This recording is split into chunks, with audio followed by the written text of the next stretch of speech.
What if you took an ordinary refrigerator magnet and threw it into the sun? Seems simple, right? Except for the part where you'd have to throw it 150 million kilometers. Also, your magnet, and probably your throwing arm, would vaporize long before it got there, but let's ignore that.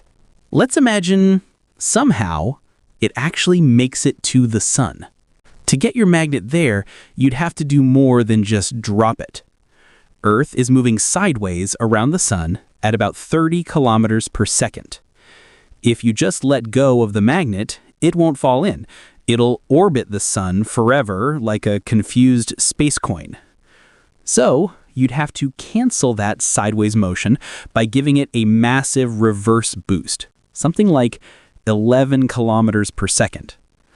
Congratulations, you've just invented the most expensive way to lose a fridge magnet. Now your magnet is on its way. It speeds up as it falls toward the sun, reaching hundreds of kilometers per second. The outer atmosphere of the sun, called the corona, is hotter than a lightning bolt. By the time your magnet gets close, it's surrounded by plasma, a soup of charged particles. And now things get interesting. Magnets and plasma love to interact. Your magnet would start tugging on the sun's magnetic field, twisting and distorting the plasma around it. Except there's a small problem. The sun's magnetic field is billions of times stronger and completely chaotic. So, in reality, the sun wouldn't even notice your tiny Earth magnet. It's like dropping a paperclip into a volcano and expecting the volcano to become magnetic. Once your magnet hits the sun's surface, it's instantly gone. The metal melts, vaporizes, and then the atoms themselves are stripped apart into ions. Congratulations, your magnet has officially joined the sun's atmosphere. At this point, it's no longer a magnet. Magnets work because the atoms inside line up nicely, all pointing in the same magnetic direction.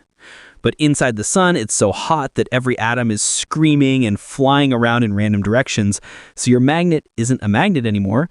It's just a bunch of very confused iron atoms drifting inside a gigantic nuclear reactor. Did the sun change? Not really. You added a few grams of metal to something that weighs 2 nonillion tons. That's like tossing a sprinkle of glitter into a volcano and expecting it to turn north. So, what happens when you throw a magnet into the sun? Nothing. Except you've lost one magnet and probably one spacecraft. But hey, at least your fridge is safe.